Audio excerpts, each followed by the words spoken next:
Here's a number nobody types into the retirement calculator. The distance between your front door and your kid's front door. You'll price the house, you'll price the flights, the property taxes, the cost of eggs in your new zip code. But that gap in miles, it never shows up on the spreadsheet. And that's a shame, because when you retire far from your family, you're quietly opting out of the most valuable unpaid labor force in America. You just won't get the invoice for years, and when it finally comes, it's bigger than almost anyone expects. For most of American history, retiring far from your family wasn't a plan. It was unthinkable. You grew old in the house you raised your kids in, or you moved into theirs. 3 generations under one roof wasn't a Hallmark movie, it was the long-term care system.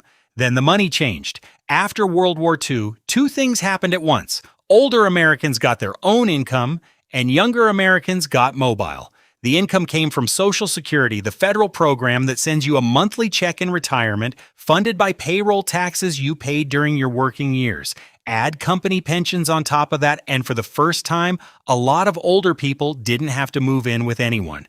They could pay their own way. At the same time, air conditioning and cheap land opened up the Sun Belt. Florida, Arizona, the Carolinas. Suddenly, you could trade snow shovels for a golf cart and a lower cost of living. States like Florida and Texas charge no state income tax, which stretches a fixed income further. So millions of retirees went south, and moving away stopped looking like abandonment. It looked like success. Meanwhile, your kids were moving too. They followed jobs across the country the same way you'd chased sunshine. Nobody sat down and decided families should scatter. It just happened. One career move and one warm winter at a time. And here's the quiet part. The entire American care system was built assuming family would still be close by. Medicare, nursing homes, home care, all of it was designed around the idea that a daughter or a son would handle the daily stuff for free. So when whole families spread out across 3 time zones, a gap opened up. A gap that somebody has to pay to fill. Let's put real numbers on that gap. Because distance itself has a price, and it shows up in 2 ways. The first is the care you now have to buy because there's no family nearby to do it. When you can't drive yourself to the doctor, or you need help with bathing and dressing and cooking, someone has to step in. If that someone isn't a relative down the street, it's a stranger you pay by the hour. A home health aide, meaning a trained worker who comes to the house and helps with those daily tasks, runs about $33 or $34 an hour nationally. Bring one in for a few hours a day and you're spending real money fast. Move up to assisted living, which is housing where staff help with meals, medication, and daily activities, and the national median is around $6,200 a month. That's roughly $74,000 a year, and a private room in a nursing home, a skilled nursing facility with round-the-clock medical staff, now runs about $130,000 a year.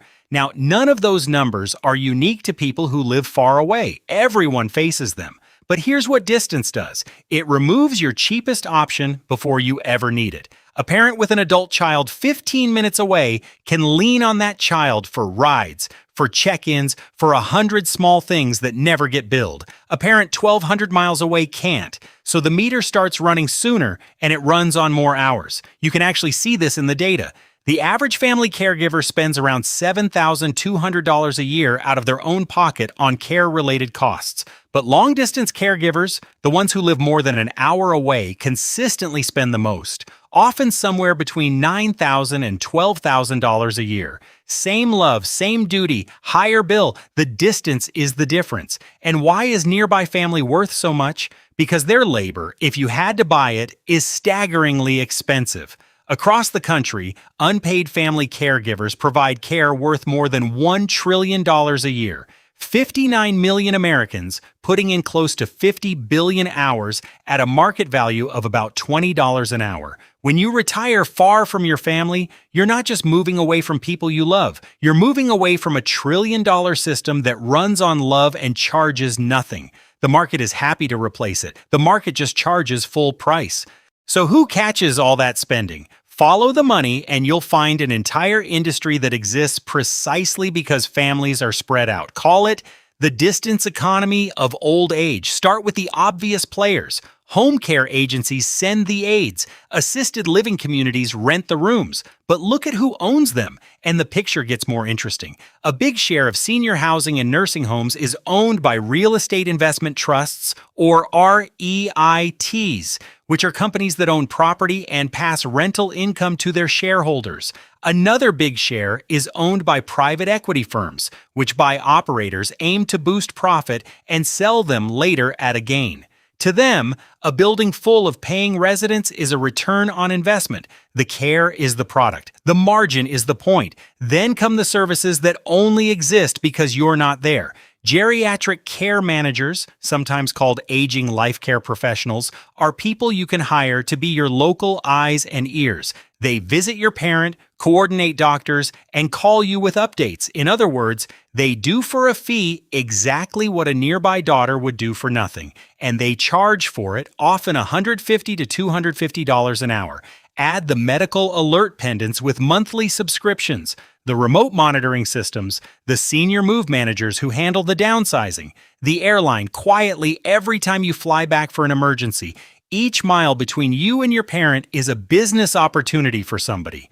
There's also a subtler move built into the business. Care isn't one price, it's tiers. You start in basic assisted living, and as you need more help, you get moved up to a higher level of care at a higher monthly rate. For a resident with local family, someone's there to push back, to ask whether that upgrade is really necessary. For a resident whose kids are 2,000 miles away and only see the invoice, there's no one in the room to question it.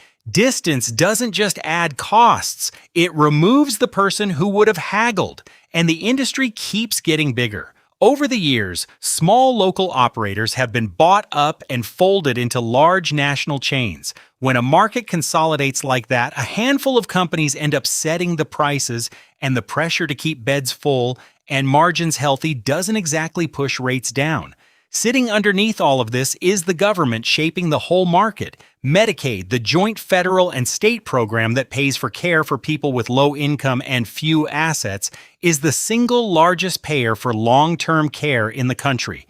Its reimbursement rates set the floor that operators build their business models on.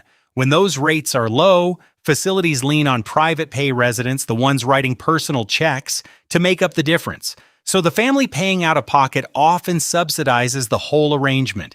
Here's the incentive that ties it together. This industry grows when family isn't around. Every task a relative can't do because they're a plane ride away becomes a billable service. Distance doesn't just create loneliness, it creates revenue.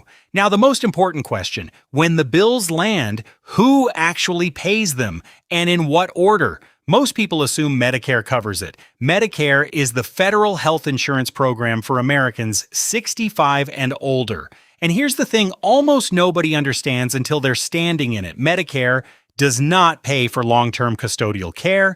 It does not cover months of an aide helping your parent bathe, dress, and eat. It'll cover a hospital stay and a short stint of skilled rehab afterward, but the daily, ongoing help, the exact thing a distant family can't provide, is mostly not covered. That's the trapdoor. People fall right through it. So the bill lands somewhere else. First on savings, out of pocket. Some people bought long-term care insurance, a private policy meant to cover exactly these costs, but relatively few Americans ever did. So for most families, it's personal money first. When the savings run low, Medicaid steps in. But there's a catch. To qualify, you generally have to spend down your assets first, meaning you burn through most of your savings and often the value of the house until you're poor enough to be eligible. So the estate a person spent a lifetime building, the home, the nest egg, can get consumed by a couple of years of care. And through all of it, there's an invisible payer.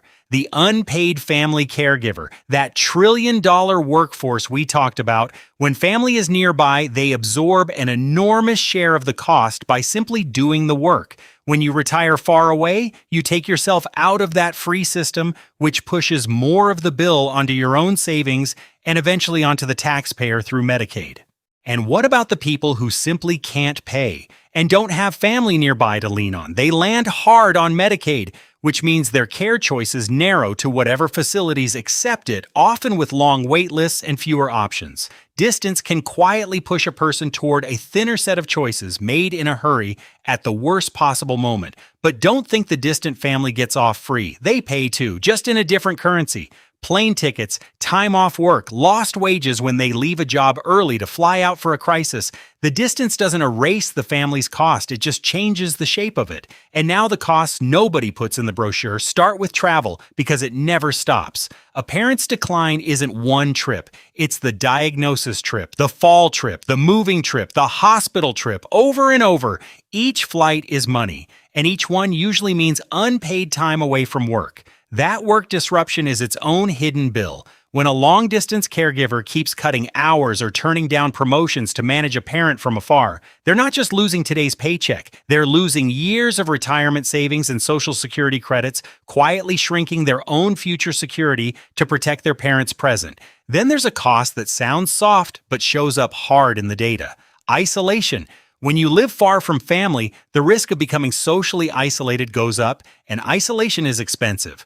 Research links a lack of social connection among older adults to about $6.7 billion in extra Medicare spending every year, roughly $1,600 more per isolated senior, because people without a support network end up in the hospital more and stay longer. Around 4 million older Americans on Medicare have thin social networks. The former Surgeon General went as far as comparing the health toll of social disconnection to smoking 15 cigarettes a day. Distance can turn into a medical expense. There's also the do-over cost. A lot of retirees move to Florida or Arizona, then move again years later, this time to be near their adult children. There's even a nickname for it: halfback retirees, people who moved all the way south and then came halfway back. But a second move means a second set of costs: selling in a soft market, paying to relocate again, and walking into new expenses like Florida's soaring home insurance, where some homeowners now pay more than $11,000 a year. And here's the cruelest math of all: the crisis move costs more than the planned one. When you wait until an emergency to sort out care from a distance, you pay a premium for speed, for scarcity, for having no time to shop around. Distance takes away your ability to plan calmly. And in the care economy, calm is cheap, panic is expensive. So why is it built this way? Because two American ideas are quietly at war with each other. The first idea is independence. The whole modern retirement system, Social Security, pensions, personal savings, was designed so you would not have to depend on your children. That was the goal: freedom, the ability to live where you want, near a beach or a golf course, without being a burden. By that measure, retiring far from family is the system working exactly as intended. The second idea is the one the system never says out loud. When your health finally fails, that same system still quietly assumes family will be right there to catch you. Medicare, back in 1965, was built to cover doctors and hospitals, the acute medical stuff, and to leave the daily custodial care to families. That was a choice. It saved the government money by counting on unpaid relatives to fill the gap. So who benefits from how it's set up? When family is present, the family and the taxpayer save money. When family is absent, the care industry captures the difference. And who carries the risk either way? The older person's savings and the adult child's paycheck. Now aim that at the future. By 2034, for the first time in American history, adults 65 and older will outnumber children under 18. Families are having fewer kids, so there are fewer adult children to spread the load. And more people are aging alone and far away. Every one of those trends widens the gap between what Medicare covers and what people actually need. Some other countries, like Japan and Germany, built public long-term care insurance to handle exactly this. America chose a patchwork instead and left families to improvise. So what does retiring far from your family actually deliver? For a good long while, quite a lot. Freedom, sunshine, a cheaper cost of living, a life on your own terms. While you're healthy and independent, the distance costs you almost nothing, and it buys you a lot. The economics only turn when your health does. That's when the hidden value of being close finally shows up on a bill.